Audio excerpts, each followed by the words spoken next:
Welcome to Family Vendetta 18. The place where family drama turns into unforgettable lessons, where broken bonds, jealousy, and long-held grudges meet redemption, truth, and powerful comebacks. Every day, we bring you realistic, emotionally charged stories of betrayal, love, success, and the unexpected twists that only family can bring. If you've ever been underestimated, ignored, or told you weren't enough, these stories are for you. Don't forget to subscribe and hit the bell, because every family has secrets, and here we uncover them all. My sister laughed when I told her I was building a device to help the elderly. She called it a glorified mood ring, and told everyone I was throwing my life away. What she didn't know, I was days away from signing a multi-billion-dollar deal with Amazon. This isn't just a story about success. It's about being doubted, dismissed, and finding the strength to rise anyway. It's about how one woman's pain turned into purpose, and how sometimes the people who mock you become the ones who need you most. Stay with us until the end, because this story, it might just be the inspiration you didn't know you needed. Subscribe now to Family Vendetta 18, where family isn't always love and support. Sometimes it's the greatest battle you'll ever face. The Texas sun was still blazing, even though the evening was setting in. The Carter family's annual 4th of July cookout was always loud, chaotic, and just a little too competitive, whether it was about the ribs on the grill or the latest career milestones. Amelia Carter stood near the edge of the patio, plastic cup in hand, watching as her cousins tried to outshine each other's college internships. Her uncle bragged about his latest truck upgrade, and her older sister Victoria basked in the attention of a small circle of admiring aunts. Victoria was always the star. A respected cardiologist in Dallas, polished to perfection in her designer sunglasses and white linen dress, she had that sharp mix of charm and condescension that Amelia had grown used to over the years. "So, Amelia," Victoria called out across the table. Her voice sugary sweet but just loud enough to gather attention. "How's your little robot babysitter project going?" The laughter that followed wasn't malicious, but it stung just the same. Amelia smiled tightly. "It's called HeartLink, and it's going well, thanks." Victoria arched an eyebrow, sipping from her wine glass. "Right. The bracelet that tells you when old folks are sad. Super innovative. I'm sure it'll hit Shark Tank any day now." More laughter. Amelia's grip on her cup tightened, but her tone remained calm. "It does more than that. It detects early signs of heart conditions, emotional stress, even silent strokes. You're currently still living in that studio apartment over the mechanic's shop, right?" Victoria cut in. "You know, you were valedictorian of your class. You could have gone to Stanford Med. Instead you're tinkering with mood rings for seniors." Their mother, seated nearby, gave a soft, awkward chuckle. "Now, girls." Amelia nodded, refusing to flinch.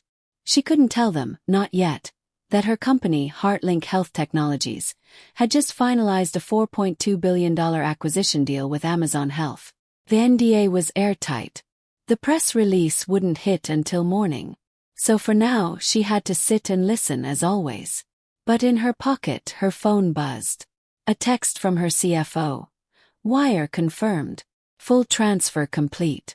You're officially a billionaire." She glanced down, smiled faintly, and put the phone away without a word. It wasn't about the money.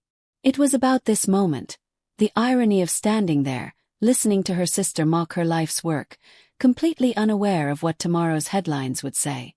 As the sun dipped below the horizon, fireworks began cracking in the distance.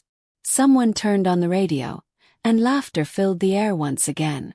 No one remembered the potluck potatoes. No one cared who brought the best ribs. But Amelia. She would remember this cookout for the rest of her life. Because it was the last day anyone would ever question whether she had made the right choice. 3 years earlier, the only thing Amelia Carter had to her name was an old RV parked behind a diner in Flagstaff, Arizona, a drawer full of circuit boards, and a heart still heavy with grief.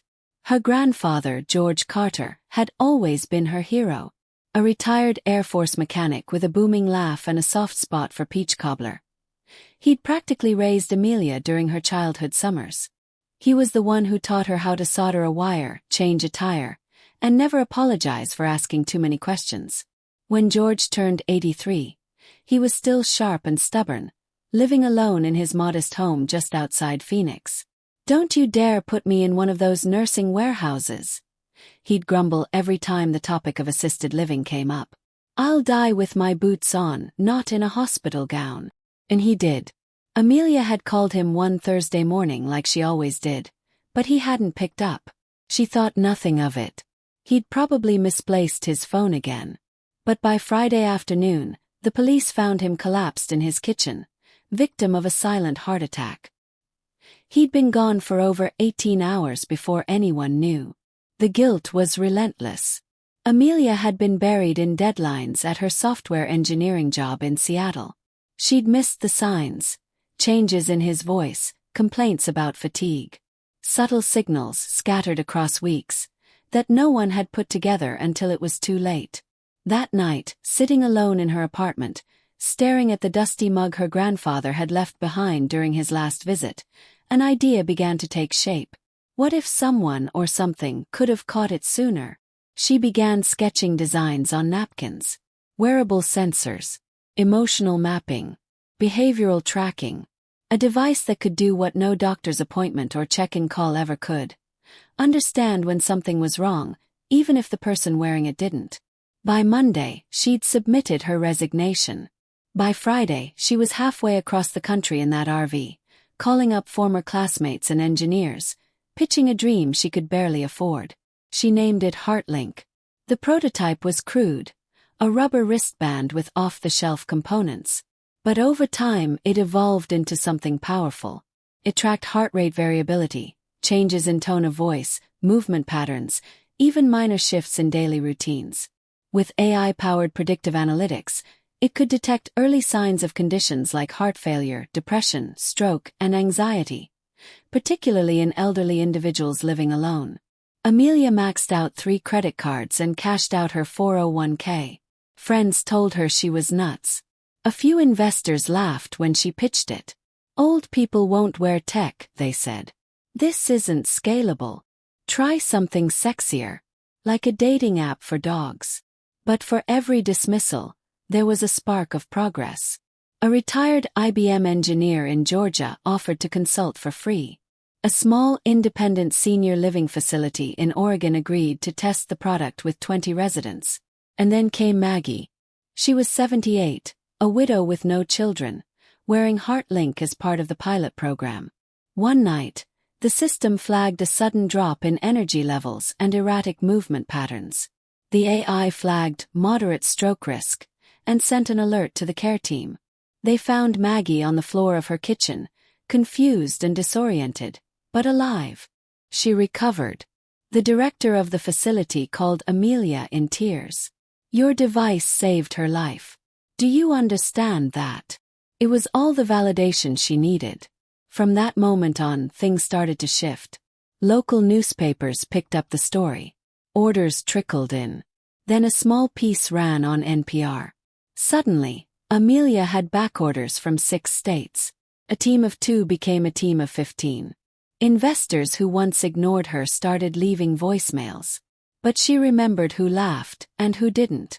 Through it all, she kept a photo of George pinned above her desk.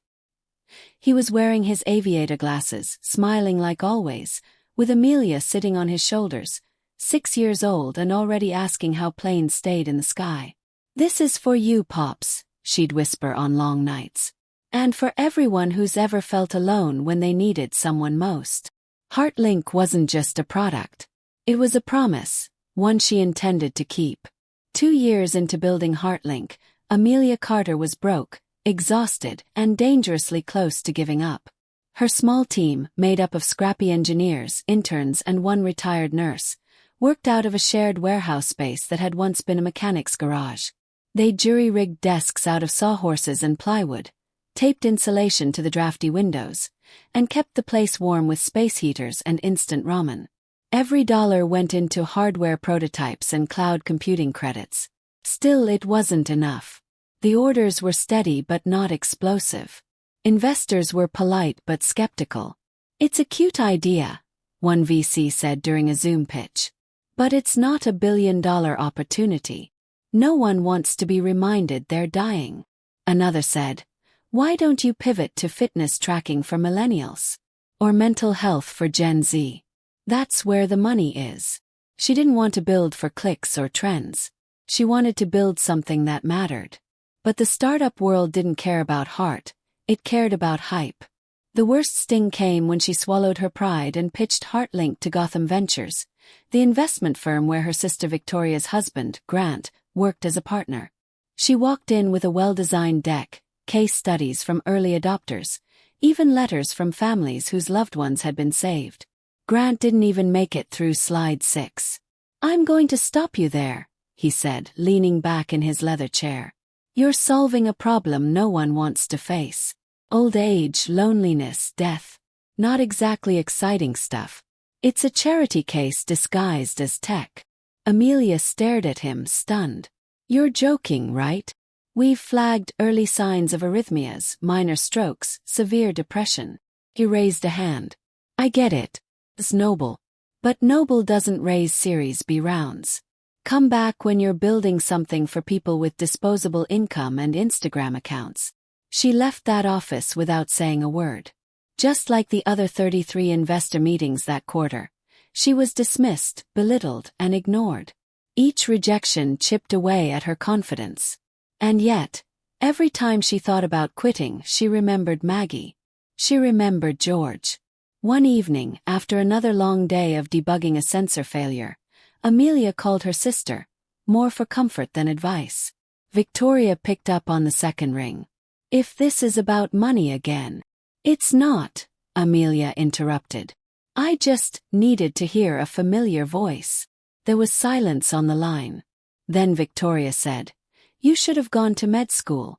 You wouldn't be struggling right now. That was the last time Amelia called her sister for anything. From that point forward, the mission became personal. She doubled down. She found creative ways to stretch the budget. She bartered shares of equity for services. When payroll came up short, she paid her team from her personal savings, even if it meant skipping rent. She slept on a cot in the corner of the lab, her cat Pepper curled beside her, oblivious to the chaos. And then, like a flicker in the dark, something changed. An editor at a small tech blog wrote a piece titled, "The Startup Using AI to Catch Strokes Before They Happen." The story went viral on Twitter. By morning, her inbox was flooded. She got interview requests from NPR, Wired, and even a producer from 60 Minutes. But more importantly, orders exploded. Within 2 weeks, they had a 6-month backorder. They had to shut down new signups just to catch up with manufacturing. Distributors began calling them. Hospitals wanted integration pilots. Retirement communities requested demos. And one cold morning in January, her phone rang. It was the head of Amazon Health's innovation division. "Amelia, we've been watching what you're doing. We'd like to talk." Her hands trembled as she hung up the call. She turned to her lead engineer, Edward, who was holding a half-eaten breakfast burrito. "We're not crazy," she whispered. "They see it now." Edward smiled. "Told you they would." But Amelia knew this was just the beginning. And she also knew Victoria still thought she was playing with toys. Before we continue, take a second to ask yourself, have you ever been doubted by the people closest to you? What would you do if the same people who once laughed suddenly needed your help? If this story is striking a chord, make sure to hit that like button and subscribe to Family Vendetta 18. Because we're only halfway through. And trust me, the twist that's coming next, you won't see it coming. Amelia Carter walked into the annual Carter family Thanksgiving dinner dressed the same way she always did. Jeans, a hoodie, and her old sneakers with a faded NASA logo. She brought a pumpkin pie from the bakery down the street and her usual bottle of off-brand sparkling cider. Nothing about her screamed tech CEO, let alone billionaire-in-waiting. Which was exactly how she liked it. The dining room in her parents' ranch-style home buzzed with familiar voices and distant clinks of glassware. Her sister Victoria had already taken her spot at the head of the adult table, pouring wine and accepting compliments on the hospital's new surgical wing she was now managing. Grant, her husband, was halfway into a story about some luxury wellness retreat in the Rockies when Amelia stepped in.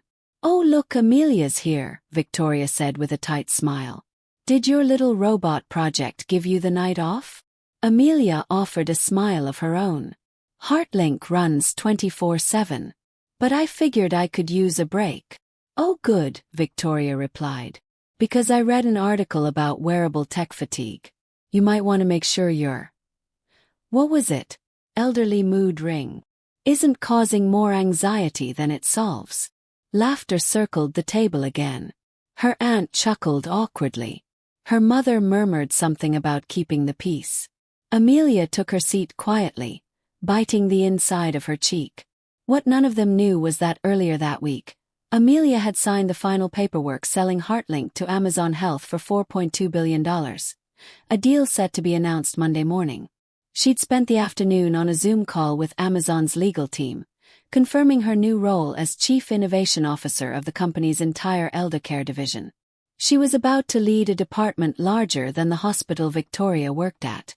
But that night she was just the quirky little sister who played with gadgets. Dinner was a blur of passive-aggressive jabs and backhanded compliments. Grant shared how one of his portfolio companies had pivoted successfully to AI, and gave Amelia a patronizing glance. Victoria leaned in halfway through dessert and asked if she'd considered returning to a more stable job before turning 35. Amelia smiled, reaching for her cider. "I'm doing fine, Vic." But she could feel the tension boiling just beneath her calm exterior. She thought about all the nights she'd slept on that cot in the garage office. The times her debit card had declined while she was buying soldering tools. The investors who told her to build something cuter. The banks that shut the door in her face, including the one Grant worked for. They all saw her as small, quiet, harmless, and they were about to find out just how wrong they were. The next morning, Amelia woke before the sun. Her tiny apartment, still above the mechanic shop, was warm from the heater that hummed all night. She made a single cup of black coffee and sat on the floor by the window, watching the first light stretch across the Arizona desert. Her phone buzzed at 7:03 a.m. CNN breaking news. Amazon acquires HeartLink in historic $4.2 billion deal. Seconds later. Forbes. The woman who quietly built the future of eldercare. Bloomberg. Amelia Carter named youngest female tech executive in Amazon's history.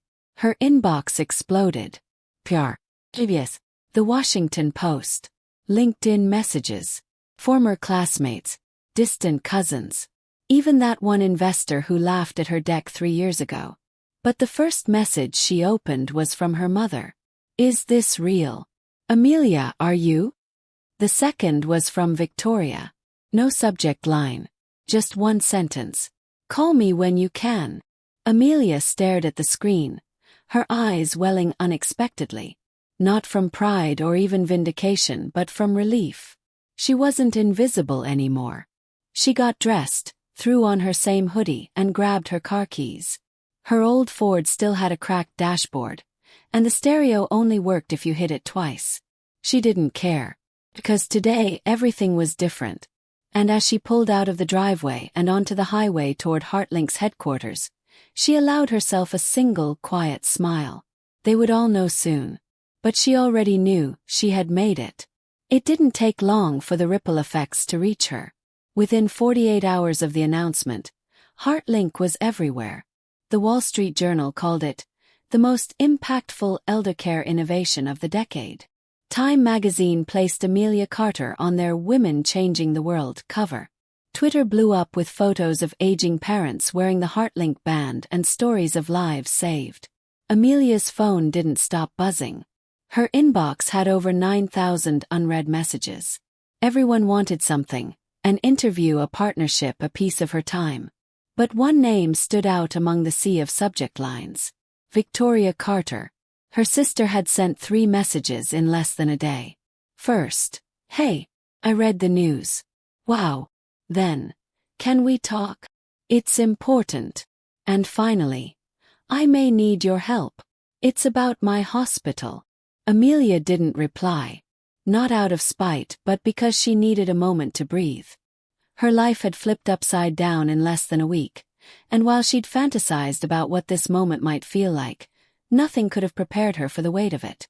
There was pride, yes, gratitude, but also something else, a kind of bittersweet ache. Because now they all believed in her, but they had never believed in her. By the end of the week, the media had moved from celebration to speculation. Reports emerged that St. Helena General Hospital, where Victoria worked, was under investigation for negligence tied to a misdiagnosed heart failure case. A whistleblower alleged that several patient monitoring systems had failed, and hospital leadership had ignored the warnings. The name Dr. Victoria Carter surfaced in the articles. Amelia was in her new office at Amazon's Innovation campus when she saw the headline. Prominent Dallas cardiologist on administrative leave following tech failure allegations. She stared at the screen for a long time, not knowing whether she felt vindicated or just sad. Her assistant, Rael, knocked gently. "Hey, there's a call from Victoria Carter." "Again. Should I?" Amelia exhaled and shook her head. "Not yet." Later that night, after a quiet dinner on her apartment balcony, she read a message that broke through the noise. It was from a woman named Patricia in Omaha. "Dear Amelia, my mother wore your device for 2 months. Last week, HeartLink flagged a drop in her oxygen levels. We rushed her in and discovered early-stage pulmonary embolism. She's okay now because of you. Thank you. You gave us more time." Amelia closed her laptop slowly. Her chest tightened, not from anxiety but something deeper. That letter meant more than all the headlines combined. The next morning, she woke to find Victoria sitting in the lobby of her building. Amelia blinked. "How did you even get in here?" Her sister looked tired. Diminished. No makeup, no white coat, no perfect posture. Just vulnerability. I'm still your emergency contact," Victoria said quietly. "You never changed it." They sat on a bench near the elevator, sunlight casting long streaks across the concrete floor. "I messed up," Victoria whispered. "Not just at work. With you. I should have believed in you.